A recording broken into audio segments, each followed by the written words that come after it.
Warning: the following content contains concepts of suicide, self-harm, and mental illness.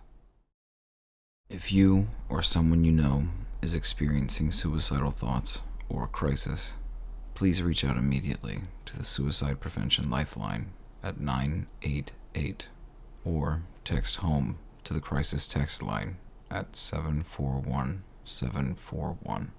These services are free and confidential. The Fall.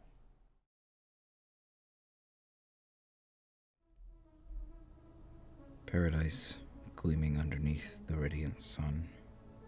The garden carried seeds of hope for a future out of reach. The soil is fertile, but the roots are weak.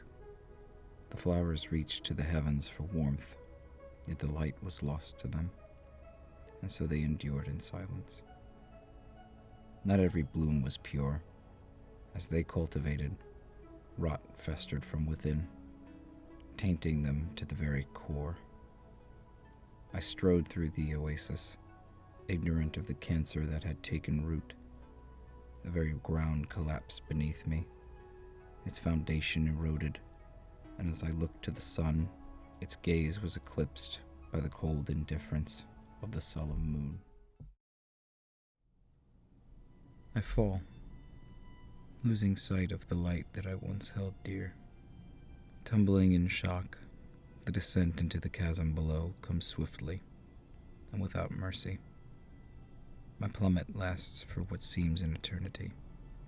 Seconds turn to minutes, hours, days, weeks, months. The passage of time becomes warped, my grasp of reality loosened. The light of my precious beacon fades from view. A distant twinkle is all that remains, until the void overtakes my vision. The abyss houses more than just darkness.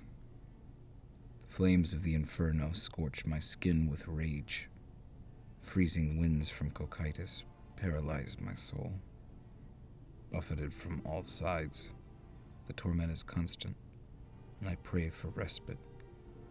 My sanctuary does not come. No savior to rescue me from my torment. Instead, my plunge ends abruptly as I crash into the bottom of this nearly endless pit. I lie motionless, unable to conjure thought as I lie in the mud. Defeated, I lay still, feebly attempting to muster the will to rise, as my pitiful form remains unmoving upon the ground. A voice creeps into my mind. The familiar voice of a lifelong companion I could not eradicate. That voice has come and gone so many times, tempting me, beckoning me to accept it and embrace oblivion. It is no comrade of mine. It exists only as a parasite, a cruel demon symbiosis. Time and time again, I've pushed it away, yet it always returns without fail. Won't you look upon me, old friend? Its honeyed words, not fully concealing their vitriolic nature. I raise my head from the muck, prepared to see the same fiendish wraith I'd witnessed countless times before. My gaze is not met by a mere specter, but by Leviathan. This entity never left my side as the years passed. It merely subsided to leech upon my essence. It feasted upon the suffering from my downfall.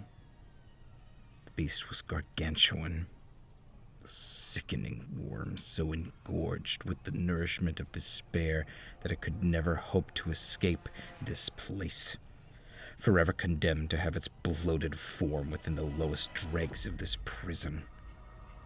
Its teeth, like twisted, crooked javelins, impaling the corpses of others it had consumed. A long, pallid tongue snaked over each body in sensuous delight, relishing each one as a trophy. The eyes that met mine were clouded and pale. Blindness took hold of this creature long ago. For what need would it have of vision at a place the light could not touch? It has been some time since we last met. How deeply I've missed you in your absence.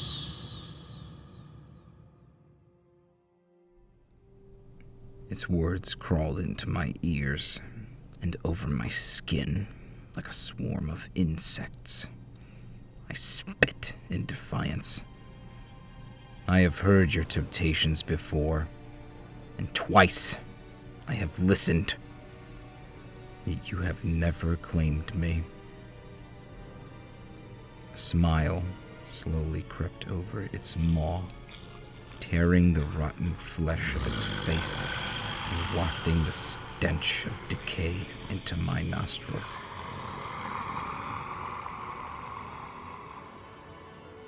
You speak truth, it replied calmly. and yet here I remain. I am the only thing that has never abandoned you.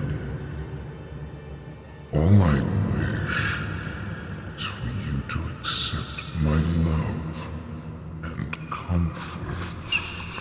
It circled me, its swollen mass dragging through the mire, slowly coiling around me to prevent my escape. You have struggled all your life long enough.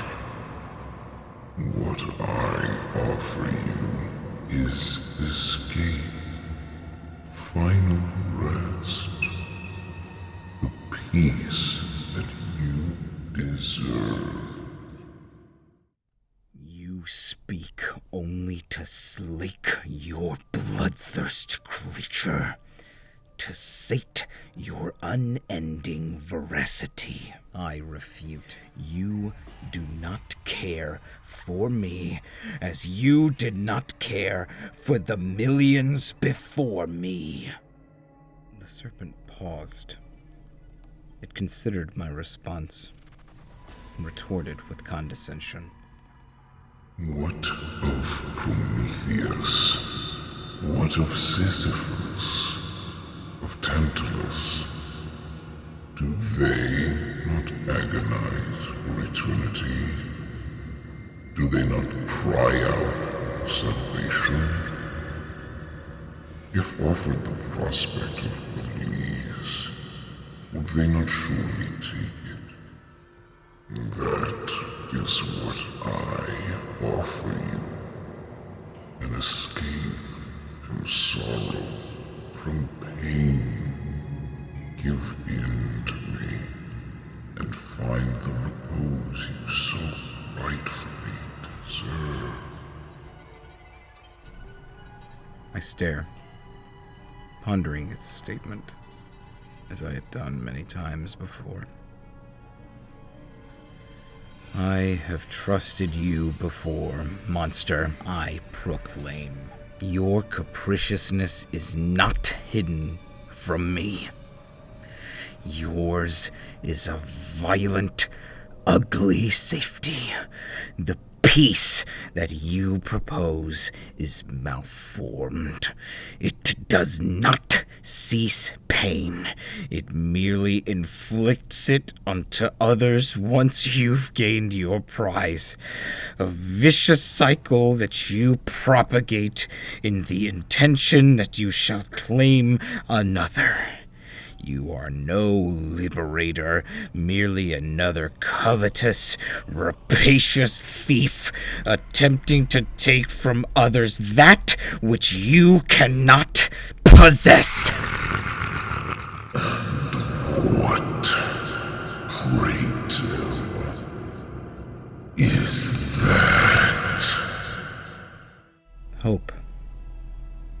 replied.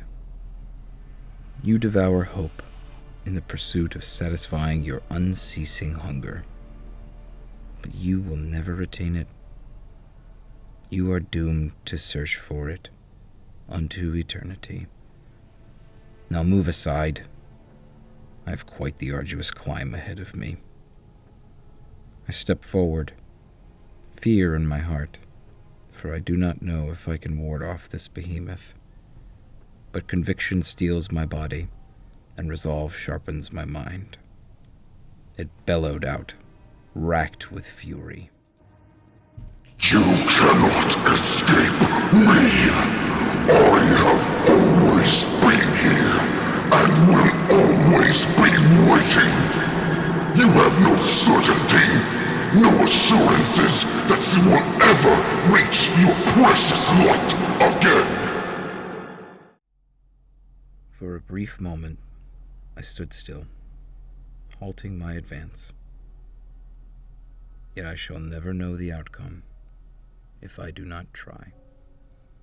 You are blind and do not know what beauty the light can give. Now let me pass, for I know that you are powerless unless I give you control over my heart. The Colossus seethes, the presence of death more intense than ever before. Its reluctance abides, and it relents, for it knows that it cannot touch me, lest I allow it. I arrive at the base of the wall and look upward, no discernible end in sight. The voice returns one final time, cold neutrality in its regard. You may climb away from my reach, but I patiently await your ruination. And when you arrive here once more, and we are reunited again, I shall accept you with open jaws. That is my promise to you. I do not turn to face it again. I know you will, I replied. I know you will always be here, just as the stars will always be above me. I need only look toward them. You will be naught but a memory. I take hold of the first stone, the first step towards the future, and begin my ascent. Will this climb become my nascence, or will it be my annihilation? Only time will tell.